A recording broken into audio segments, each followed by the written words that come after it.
Today, sisters and brothers, we, by the help of Allah and from the guidance of the most honorable Elijah Muhammad, as exemplified and explained perfectly by the Honorable Minister Louis Farrakhan, would attempt to take on a subject titled The Diet of God. In the Holy Quran, there is a particular ayat or verse found in the 6th chapter, the 142nd verse. Listen to these words. It says, "Eat of what Allah has given you, and do not follow the footsteps of the devil. Surely he is your open enemy." Now, when you unpack the variables of this specific or particular verse in the Holy Quran, if Allah is saying through Muhammad, eat the food that Allah said, but do not follow the footsteps of the devil, for he is your open enemy. Allah is suggesting to us that there are two types of food. There's two different ways of eating. There's two diets on the scene today. One is the diet of the devil, and the other is the diet of God. Well, today we want to expose and destroy the weakness and the impediments in the diet of the devil and edify the efficacy of the diet of God, that we can find the right way and be a true follower of the Supreme Being. All praise is due to Allah. I'm so excited right now. We had a chance to see and hear from the Honorable Minister Louis Farrakhan yesterday.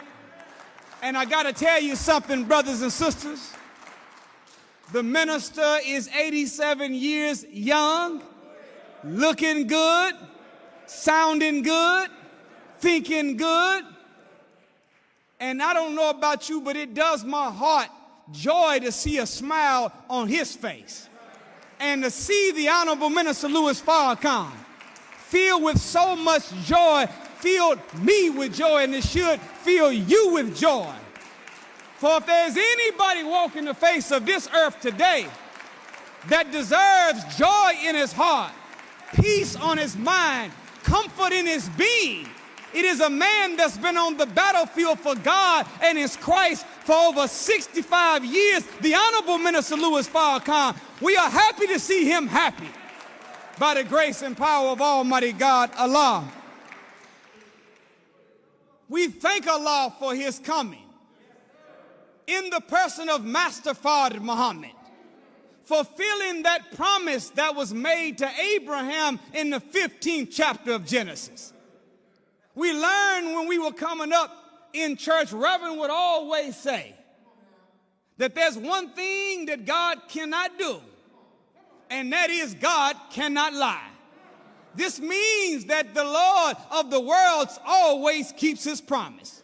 That means that God's word is bond. And we thank Allah for fulfillment of his promise, and for the Lord of the worlds making his word bond when he told Abraham, "Know of a surety, Abraham, that your seed shall be a stranger in a land that is not theirs, that they will serve a nation, that they will be afflicted by a nation for 400 years. But after that time that they've served that nation, I will come," God talking, "and I will judge the nation whom you have served, and you shall come out of her having great substance. You shall return to your fathers and be buried at a good old age." Well, for the record, that's not talking about the goldsmiths or the Goldsteins or the Silversteins or the Rubysteins. That's not talking about the Greenblatts or the Foxmans. This is not a prophecy that the white Jew of America or the world can claim, because they are not the seed of Abraham. No, they are not the seed of Abraham. Abraham was not a white man. Abraham was a black man.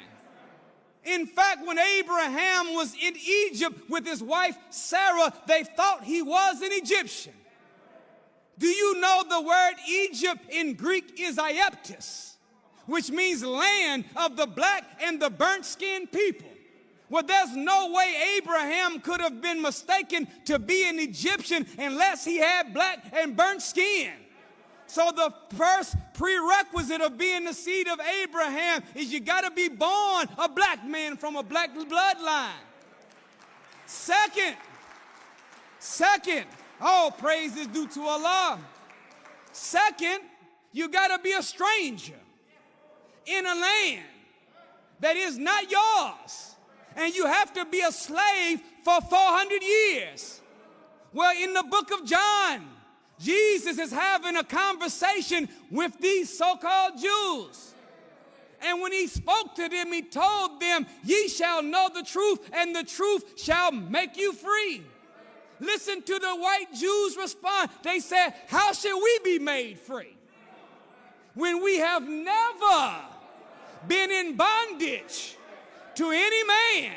Well, if the prerequisite for being the seed of Abraham is you got to be a slave for 400 years, but you, Mr. Goldblack, you, Mr. Greenblack, you, Mr. Foxsmith, you, Mr. Goldsmith, you've never been a slave in a strange land for 400 years. You've never been in bondage to any man. Then the question then must be raised. What people are black? And what people have been a stranger in a land not theirs? What people were made slaves for 400 years? And when you search the pages of history, you don't find another people on the earth fitting that description better than the black man and woman of North America. We are the people of God and the ones that will receive the visit from God. So when Abraham was given this promise, God said that he's going to come himself. And after the bondage, in other words, we're being told 5,000 years in advance that we got to serve some time. We got to serve some time, not in a little 9-by-9 cell inside of a prison, but we have to be confined to a 2,000 by 3,000 mile prison called the United States of America.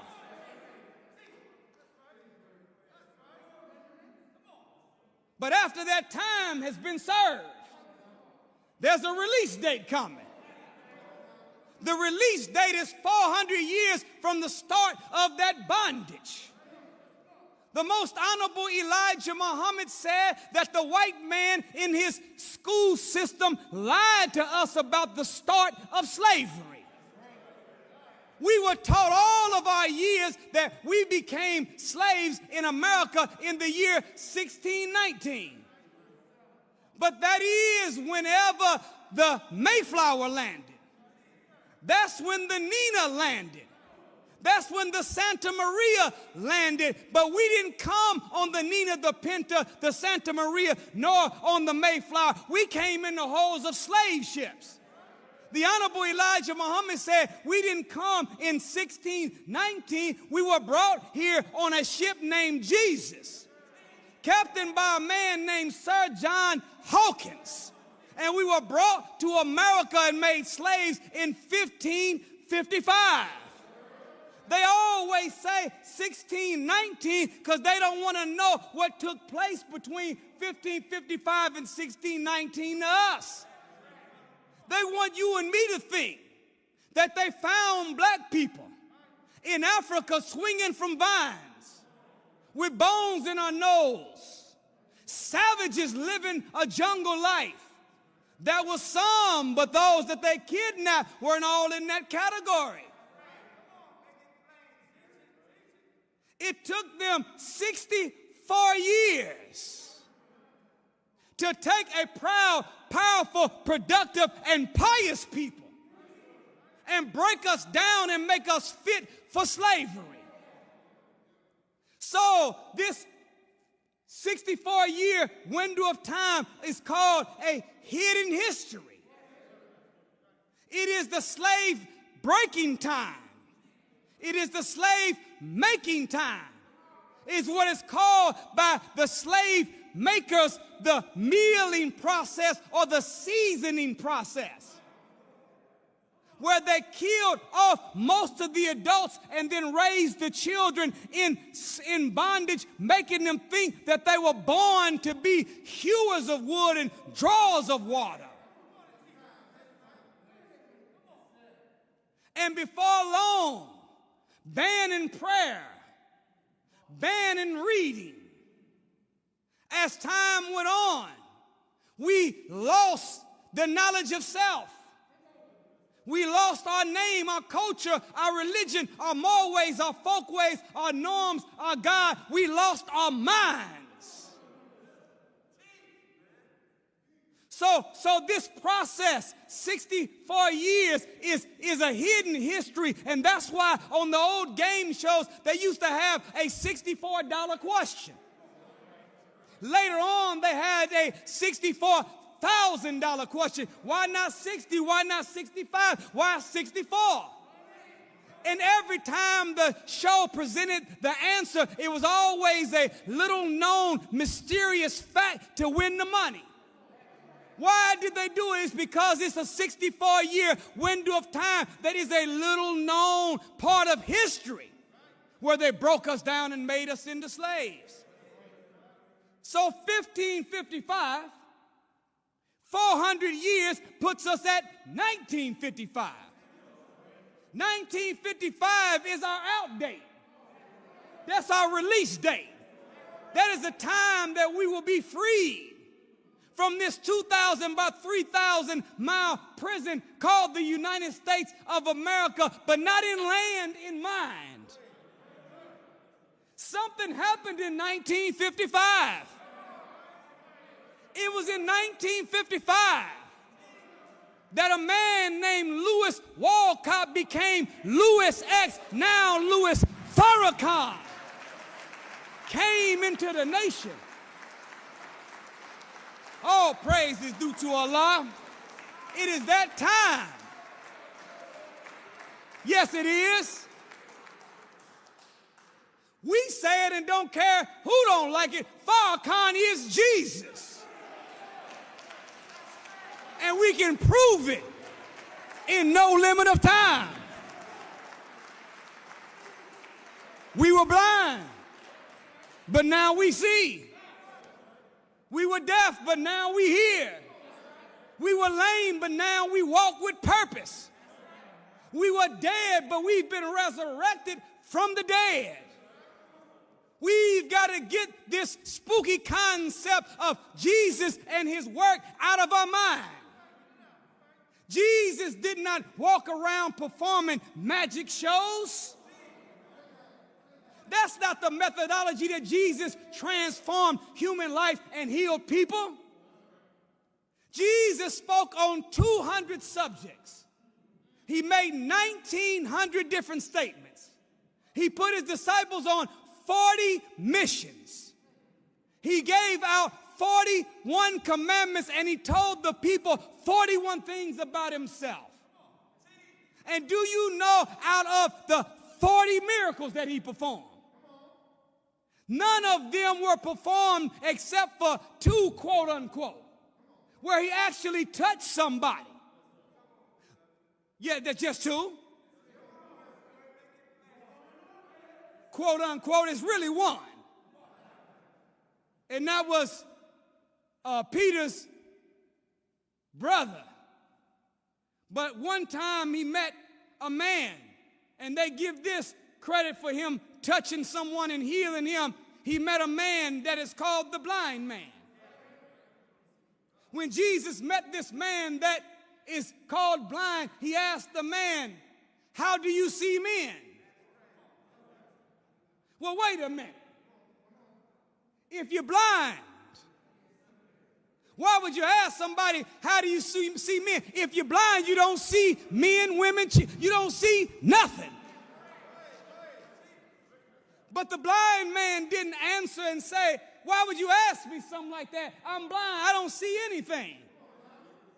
He said, I see men as trees.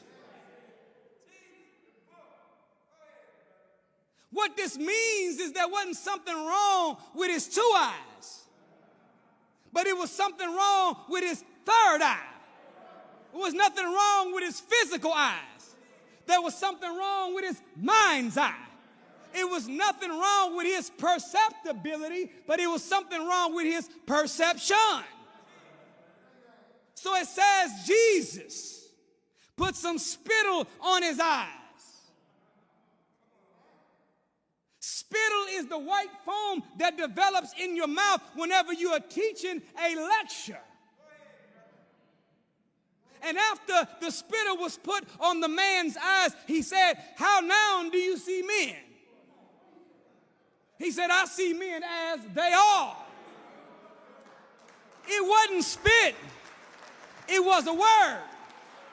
Same as it was for us whenever we met the teachings of the most honorable Elijah Muhammad. If we were interviewed and asked, how do you see the white man?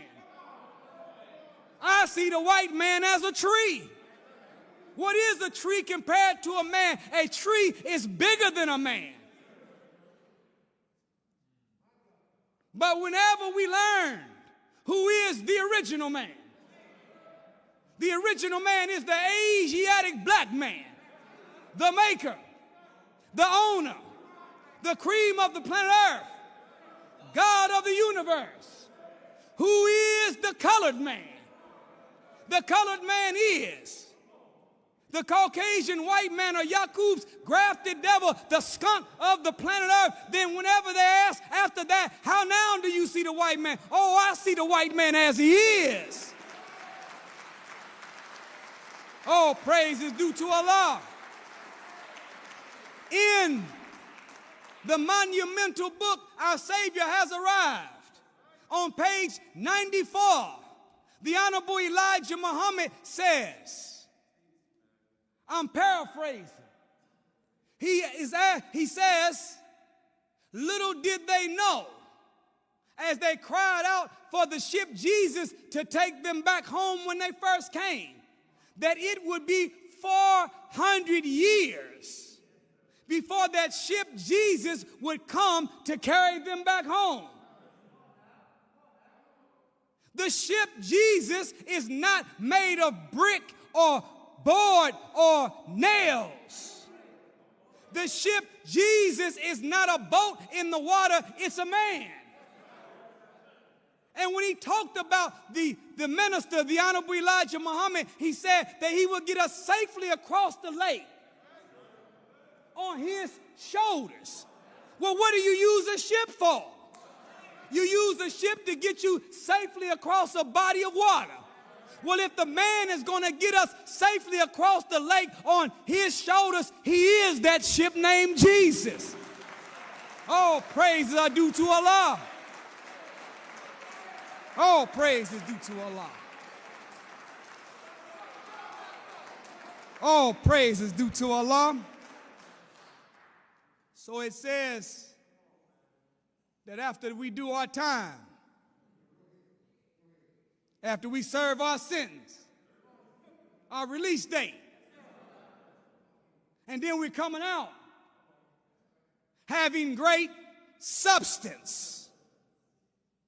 The word for substance in Sanskrit is padartha, which means the how-to. Everybody got quiet on it.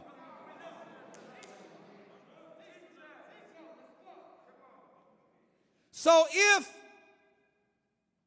substance means the how-to, it's more of a verb than it is a noun. It's more of a process than it is a product. So when the God comes, he doesn't come to do it all for us.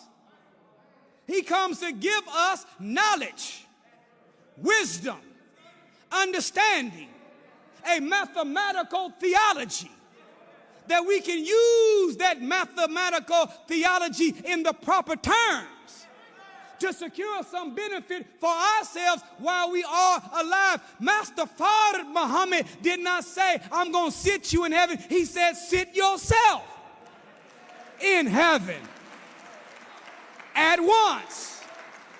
Oh, praises are due to Allah. There is no mystery God. There's a verse in the Bible in the book of Joshua 1:8. I wish Reverend would use this sometime. It says, this book of the law shall not depart out of thy mouth, but thou shalt meditate therein day and night. Listen to this. That thou mayest observe it to do according to all that is written therein, and thou shalt make thy way prospereth, and then thou shalt have a good success. We are not to wait around for the God to do it. We are to take the word that God gave us and put it into practice. So there's a how-to. Then there's two specific types of how-to that are mentioned in this promise made to Abraham of God coming to a people that were slaves for 400 years that he was going to give them. First, and thou shalt go to thy fathers in peace. Meaning, I'm going to give you a how-to, a method, a means, a program, a process that will return us back into being what we were before we were kidnapped and made slaves. Well, we don't have time to go into all of it, but simple mathematics, that any time that you want to return something back to its original form is a three-step process. Number one, you have to have a prototype. Number two, you have to have a process. And number three, you have to have proof that the process works to make a duplicate of the prototype. We don't have time to break it all down, but if you were trying to restore a historic home or an antique or a classic automobile, the first thing you want to do is know what it looked like when it first was manufactured. Then after that, employ a process to produce proof that matches the item to make it look like what it did when it first came off the assembly line or built by the architect.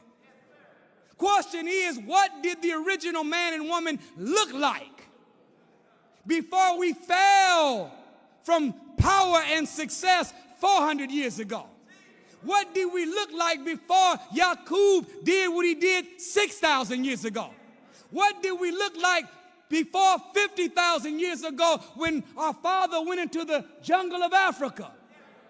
What did we look like before 66 trillion years ago when the god of moon blew the planet up and sent out a part and caused us to fall absent the knowledge of God? And when you go back, the most honorable Elijah Muhammad said beyond the 66 trillion, up around that 78 trillion year mark, the original people were God. All praise is due to Allah. So the prototype is God.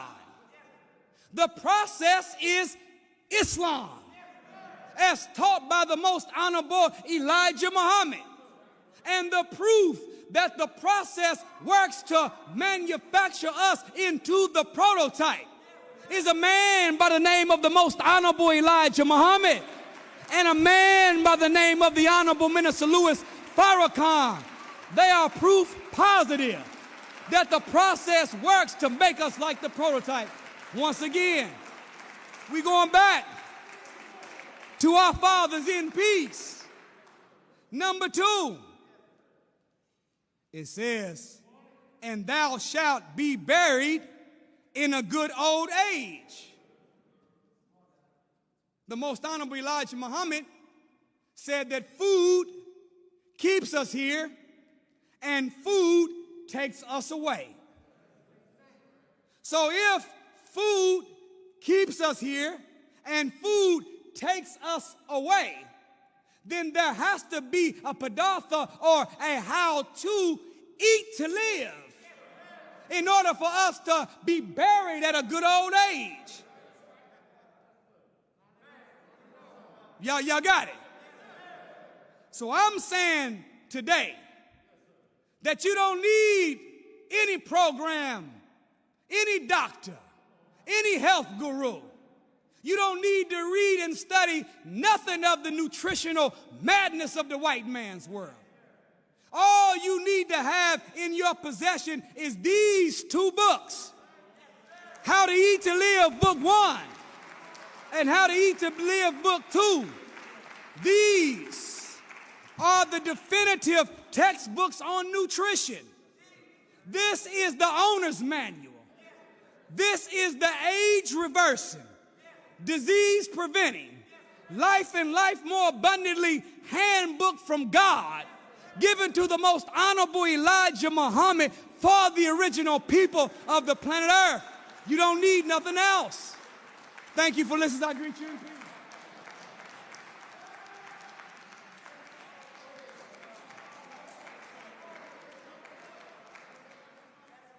Here lies the diet of God. Y'all all right? Now, what's so interesting about these books? Notice that these two books start off in a way that no other book on nutrition has ever started. Have you noticed that every book you read always has title, author,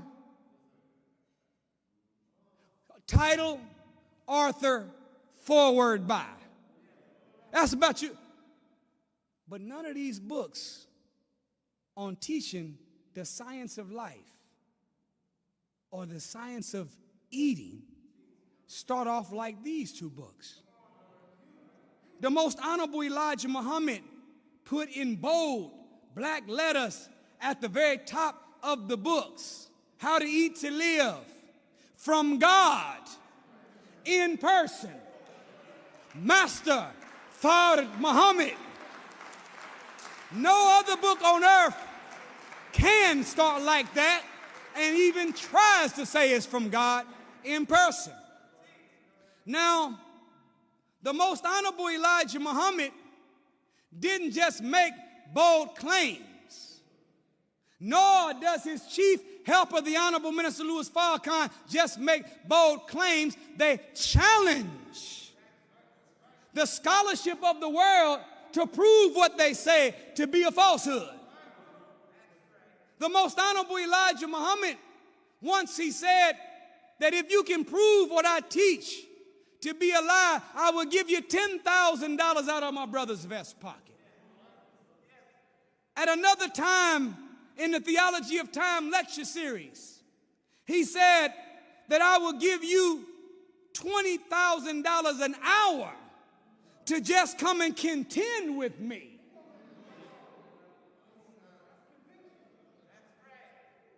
And didn't nobody cash in. Where were the gurus at? Where was the Pope at? Where was the sheikhs and the bullahs at if what he's teaching is not the truth? Challenge it and accept it. Then the most honorable Elijah Muhammad upped it a little bit. He said, I tell you what, I'll give you $10,000 per word. Do you know that when you mathematically compute How to Eat to Live Book 1 and 2, there are 113,750 words? Message to the Black Man has 110,500 words. The Fall of America has 83,525 words. Our Savior has arrived has 70,850 words. If what the Honorable Elijah Muhammad taught about God being a man, about Yaqub and the origin of the white race, about the mother wheel that exists and 1,500 bomber planes, about how to eat to live. If it was untrue, you could have cashed in on $3,786,250,000, but didn't nobody cash in? Because you can't prove it. to be alive. All praise is due to Allah. In this age reversing, disease preventing, life and life more abundantly, divine handbook from God to the original people of the planet called How to Eat to Live. The most honorable Elijah Muhammad on page 1 of book 1 says this: there is no way. There's what? No way. Words matter. So teaches the Honorable Minister Louis Farrakhan, words matter. No way means unworkable, inaccessible, futile, hopeless, inconceivable, and unsurmountable. There is no way for us to learn the right way to eat to live a long life except through the guidance and teachings of Allah, who came in the person of Master Fard Muhammad. No way. All praise is due to Allah. Long life. Question is, what is long life? The most honorable Elijah Muhammad said, according to the Honorable Minister Louis Farrakhan, in a message titled God's Healing Power, that the Honorable Elijah Muhammad has taught us that Allah has always intended long life for the righteous. What does long life look like? The most honorable Elijah Muhammad in How to Eat to Live say that this body was created by Allah to live or last 1,000 years. I got 3 people that agree with me. Lord have mercy. Only 4 people. 1,000 years. Do you know that from Adam to Noah, they wasn't dying at 62 and 63. They weren't dying at 74, 75. Do you know the most honorable Elijah Muhammad said it takes 75 years just to learn how to live?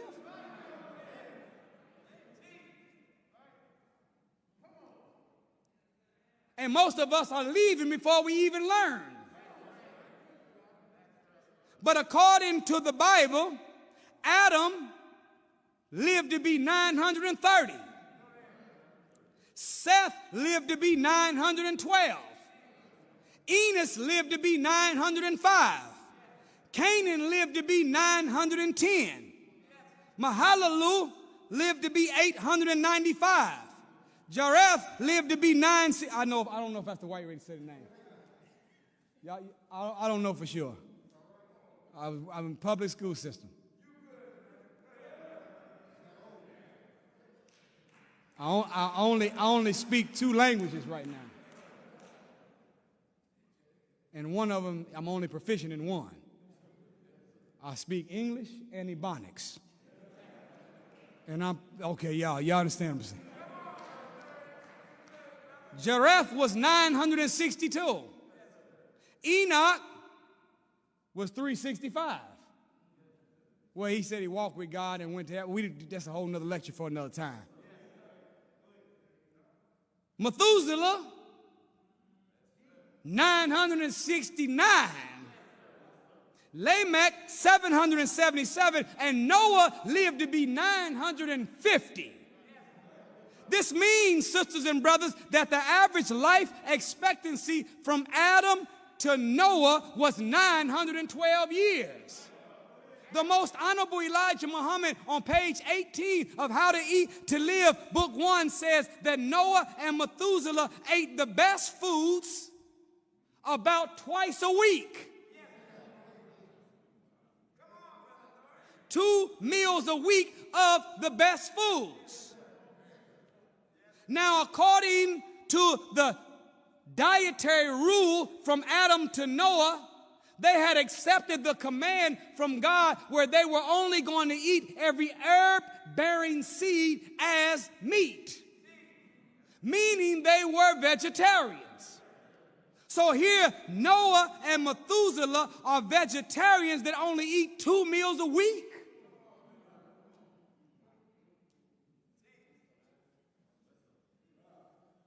But after the flood, people start eating meat.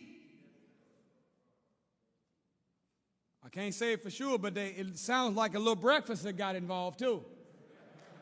I'm not for sure on that. I'm not for sure on that, but just off these stats, it looked like some lunch had jumped into the equation too. I can't prove it, but I'm just saying. Mathematically speaking, because Shem, he jumped all the way from Noah to just hitting 600. That sounds crazy to say just 600, don't it? Arphaxad made up for it. He got to 903. Salah, 433 years of age. Eber, 464. Pilah was 234. Ru was 239. Sarug was 230. You see it's getting lower and lower. Nahon was 148. Abraham made it to 175. So the time between Noah and Abraham, the life expectancy was reduced from 912 to 317. Still hadn't started eating no pork. No hog was on the plate. But just, y'all understand what I'm saying? So how to eat to live is not only books that teach us how to eat to live and how long, but it also teaches us how to eat to live and how well do you want to live. Listen to the great master teacher, the most honorable Elijah Muhammad, on page 53 of How to Eat to Live. He asks a question. He says, how to eat to live? Allah God said to me in the person of Master Fard Muhammad, to whom praise is due forever, that we who believe in him as our God and Savior should eat but one meal a day, once every 24 hours. That we who believe in him as our God and as our Savior.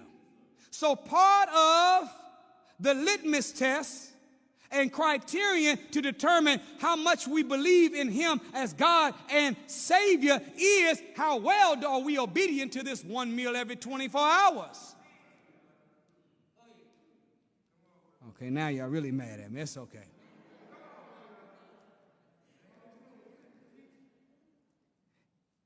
Eat nothing between meals, not even candy, fruit, or anything which would start the stomach digestive processes. In this way, our eating of the proper foods and drink at the proper time would extend our life to 140 years. This would protect us from sickness. He said, if we would start our infants eating one meal a day as soon as they are able to partake of solid foods, it would enable them to live to an age of 240 years. I then asked him, how about eating once every 48 hours?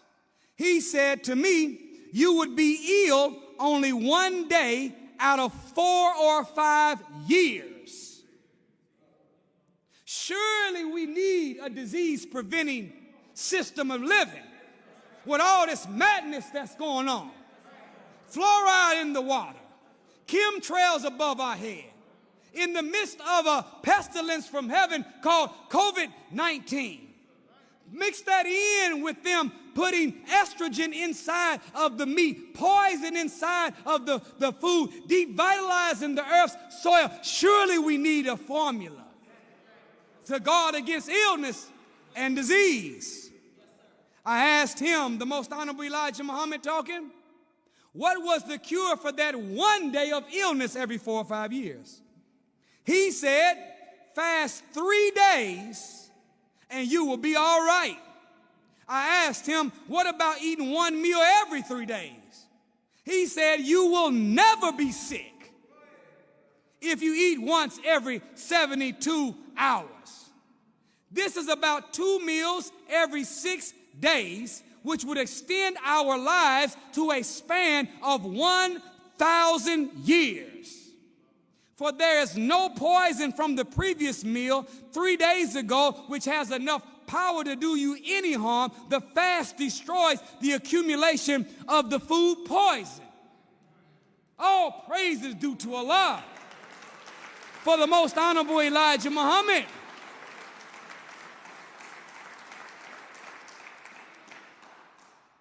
During the time of these long livers, you'll notice that there was something missing in the environment where they live long that's present in our environment. You can read all of the translations of the Bible or the Quran you want, and you'll never see anything about McDevils in there. There was no murder kings around, no taco hells, no white casket, no sick filet, no Kentucky Fried Chicken.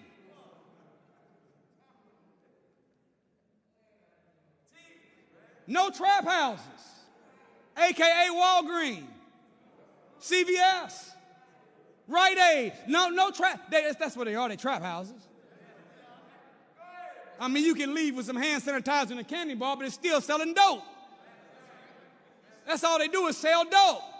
The most honorable Elijah Muhammad said, fasting is a greater cure for all of our ills, both physical and mental, than all of the pills of this world put into 1 bottle or 1 billion bottles. You don't need the medicine from the enemy. We need the formula from God. All praises are due to Allah. The Honorable Minister Louis Farrakhan teaches us that when Master Fard Muhammad came among us, he emptied the medicine cabinet of the believers and threw the pills in the garbage and pointed the believer to the kitchen. He goes on to say, the minister in the same message, God's healing power, he says, this finely tuned, magnificent creation is its own hospital. We can cure this body of any ill that it has. Listen to boy, the minister, this is the most beautiful teacher that the world has ever seen walk the face of this planet Earth. Listen to the way he breaks this down.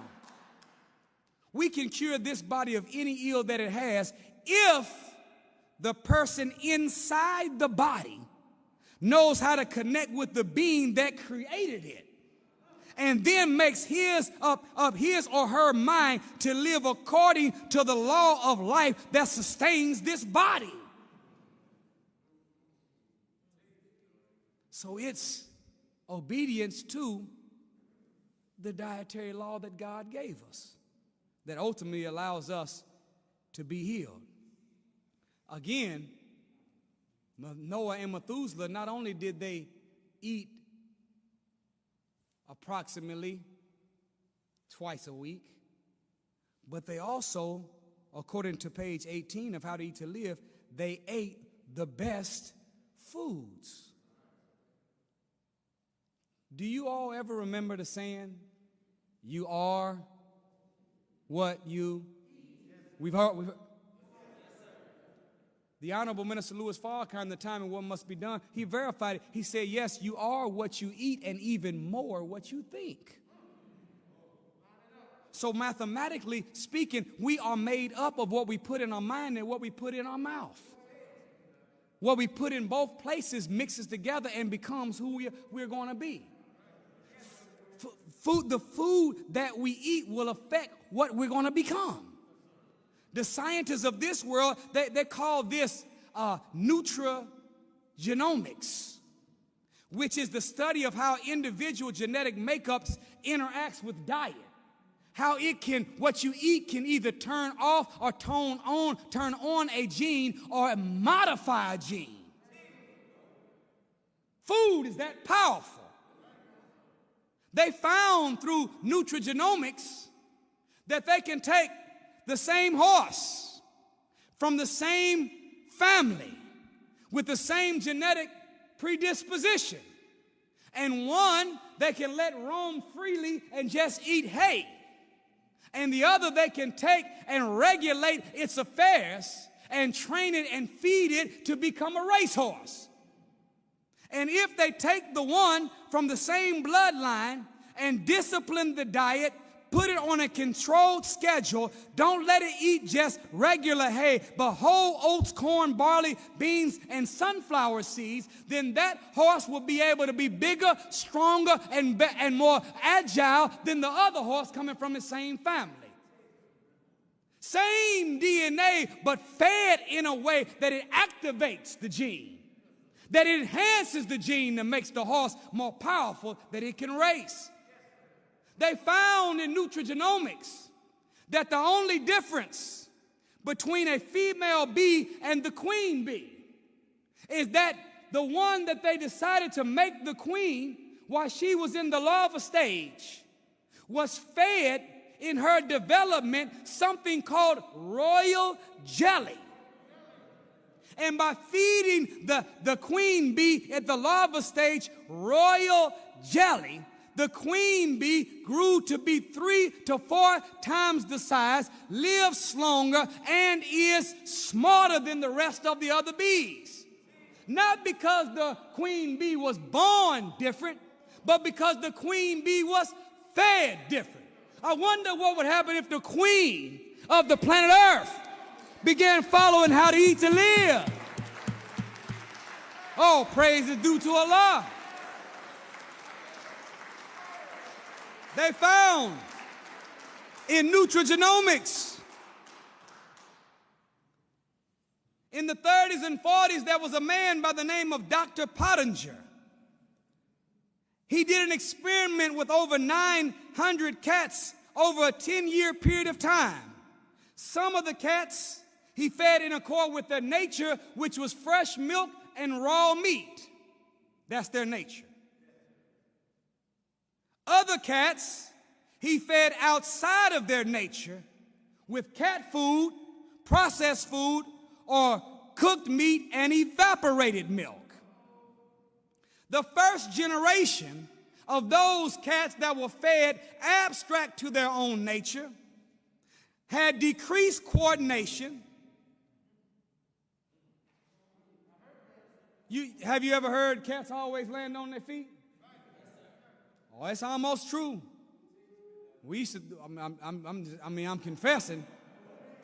Before Islam, we didn't, you don't see everything as sacred. After Islam, you start seeing everything as sacred. Because it is a creation of Allah. But before Islam, we used to just take cats and just throw them out the window. That landed on his feet. Legs broke, but he landed on his feet. But after feeding the cats, the first generation outside of their nature, their coordination was decreased, their activity decreased, they slept more, became lazy, they began to develop dental problems, hyperactivity, impaired balance, poor self-defense skills, and their fur became dull. Sounds anything like a Negro, it's not a coincidence. Second generation feeding them out of their nature. Same problems as the first generation with new ones added to it. They now had less muscle mass, smaller skulls, smaller brains, lower bone calcium, and then they began to engage in sexual perversity and reverse sexual characteristics. The male cats start acting like female cats. The female cats start acting like male cats. This is from diet. And before long, they started the females tried to be with the female, male tried to be with the male. This is from diet, not genetics. third generation, all those problems existed. In addition to that, they had sinus problems. Skull became flat, less intelligent. Bone calcium was down to 3%, making it easy to break bones. They were always tired, had asthma and allergies, and began suffering from stillborns and miscarriages. There is and there was no fourth generation. At that point, they stopped reproducing. Tell me that you don't see all of these conditions taking place in the black community right now. We've become the Pottinger people, grafted by way of an improper diet, the diet of the devil. We've got to reverse it. And the only way we can is we got to adopt the diet of God. Well, question is, what is the diet of the original people? What is the diet of God? I said, well, we are people of soul, right? So naturally, I said, well, let's, all the nationalities, they have different cuisines that they consider theirs. So let me just pull up on social media, hashtag soul food.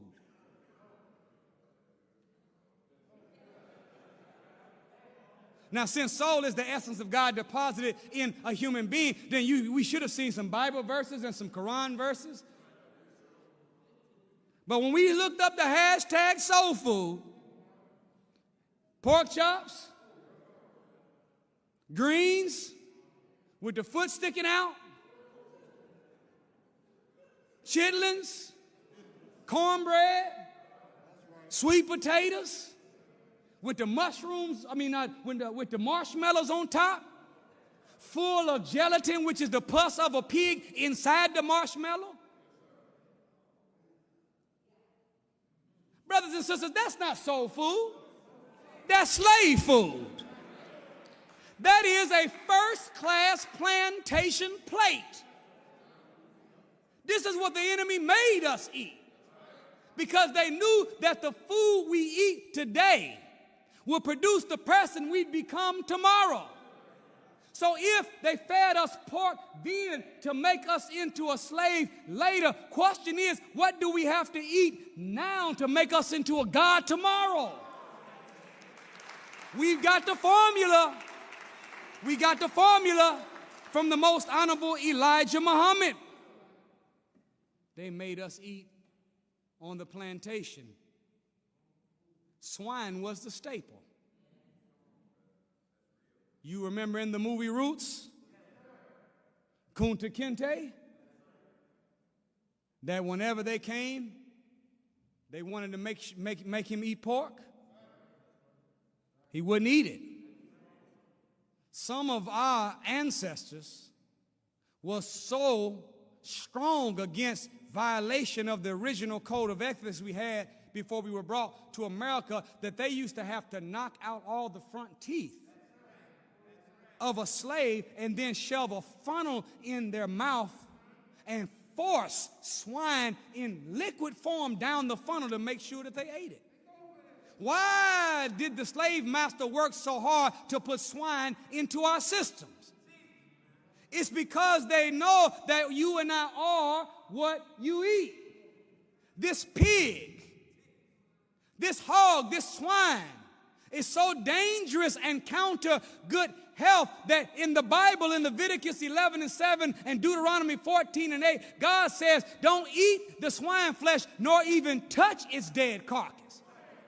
Because even touching the pig's flesh, the microscopic maggots called trichina worms, they're so small that they can integrate through the pores of the skin, go into the veins and the arteries, get inside the veins and the arteries, work their way up the spine into the brain, eat the brain cells, and eat the tissue of the eye. So don't even touch it. The most honorable Elijah Muhammad says in How to Eat to Live that it's even a sin to intentionally inhale hog smoke. You ever go past a barbecue spot, you'll notice that the smoke from the barbecue place is a little different than the smoke from everywhere else. Smoke from the chicken restaurant, it goes up and fades away. Is that right? Smoke from the fish restaurant, it goes up, fades away. But when you come around the barbecue spot, you got to roll your windows up, turn your air conditioner off, hold your breath, because just driving through it, the hog smoke will climb all into the radiator, get out into the car, and you know I'm telling the truth. Why is the hog smoke go up and still come down while all the other smoke goes away? It's because these microscopic maggots, trichina worms, can ball themselves up into a protective shell 1/10 of their size and even survive in the smoke. The most honorable Elijah Muhammad said that the pig has 999 poison germs in it. He said it has so much poison that a snake with venom can bite it, and the venom won't kill the snake, but the pig will turn around and eat the snake. The pig is so filthy that it has a built-in sewer system in its front legs where pus and poison drips out. So when you get that pig foot, or you get that pork and you say it's sticky, it ain't barbecue sauce.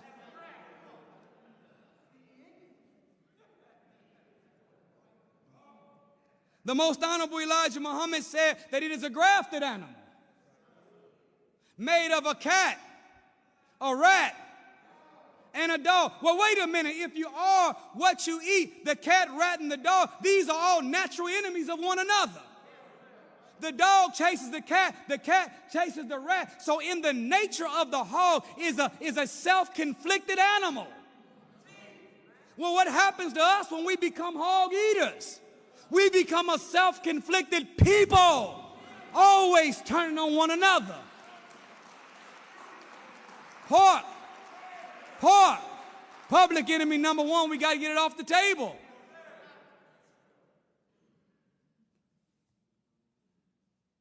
The slave was made to eat swine yesterday so that their tomorrow will produce a slave. Well, what do we need to eat today that will aid and assist us into becoming a God we're born to be tomorrow? The most honorable Elijah Muhammad says virtually all fruits are good, most vegetables, and he names a few that we should not eat. He mentions cauliflower is a very, very fine vegetable. He said we should eat whole wheat bread, and we should eat pure milk. And if we buy it from the dairy farmer, no matter what the dairy farmer calls it, as raw, organic, pure, whatever they say, he said we should still boil it and then chill it to drink. And then he added something to the list of what it takes in the diet of God. It's the superfood of all superfoods. There was a time whenever the prophet Daniel was in prison, according to the book of Daniel, chapter 1 and 11. And while he was in prison, the king had made a rule that everyone in the jail had to eat what was called the king's meat and wine. And Daniel said that he refused. I'm not eating no pork chops. I don't want no king's meat. And the guard said, well, if you don't eat it and he comes and checks and you all don't look like the rest of the young men here, then he will take my head. So Daniel made a deal. He said, you can give the ones that wanted the king's meat for 10 days, but for me and my Nation of Islam study group, What? He had it wasn't a lot of soldiers with him yet. He had Hananiah, Mishael, and Azariah, better known as Shadrach, Meshach, and Abednego. But while he had it in his study group, he said, all we want is posts and water for 10 days. After the trial run was done, and those that ate the king's meat versus Daniel and his study group, when they came to analyze them, they said that Daniel and his crew looked healthier. Their skin was brighter. Their face was healthier, and they looked like they had more vitality than the rest of the group. So they bowed and let them continue to eat it. Do you know, sisters and brothers, that the word post is an ancient term for the small navy bean? All praise is due to Allah. It is the superfood of all superfoods. This navy bean, and I thank Allah for my brother Tariq Muhammad, a biomedical scientist of ours, that sent me some facts, some evidence. Can I tell you just a real quick self-development secret? Whatever God says to do that we're struggling with doing, study it and find more evidence on the benefits of doing it. And whatever God says do not do that we are still tempted by, study the consequences of it. And the more you learn about the reward and the benefit, the easier it is to do a hard good. And the more we learn about the consequences and repercussions, the easier it is to resist a bad thing that we might even like. It's something about knowledge. It's something about evidence on a particular thing that gives your mind a little more power. Your why power begins to strengthen your willpower. The more evidence, the more why you have in your system. So when he sent this evidence, I said, we got to share this today. Y'all all right? Yes, sir. He said and showed that the reason that they call it the navy bean is because it was used as a staple in the U.S. Navy during World War II when they were dropping nuclear and atomic bombs on Hiroshima and Nagasaki. They used the navy bean to protect them from radiation. The soldiers consumed the navy bean because it had the ability to protect them from radiation because of its pure form of iron that's found in the navy bean. When you go to the dentist or the orthodontist to get an x-ray on your teeth, the assistant always will lay a jacket on you. Inside the jacket, it's infused with lead. The lead in the jacket is designed to protect you from the intense radiation that they're using during the x-ray. Well, the iron that's found in the navy bean is made by God, put in the navy bean as a method to protect us from the radiation of the planet. The navy bean also contains all 9 essential amino acids. Essential meaning they must be obtained through proper nutrition and are not naturally produced in the human body. Some of these amino acids are tryptophan, which is used by the body to make melatonin, and serotonin, which controls sleep, mood, and other things. Another amino acid is lysine, which is needed for the body to produce collagen, the substance that make up our gums, our lips, and health of skin. In addition to the main vitamins and minerals present in the bean, it also contains fibers and carbohydrates that keep away disease. The biggest health concerns in the black community are what is labeled as food-borne diseases, heart disease, and diabetes. In fact, 40% of all the deaths from the coronavirus were diabetics. And you know the most honorable Elijah Muhammad warned us about sugar. He warned us about keeping white stuff out of our mouth. White sugar, white flour, white potatoes, white pasta, white girls, white boy. Keep white stuff out your mouth if you want to be healthy.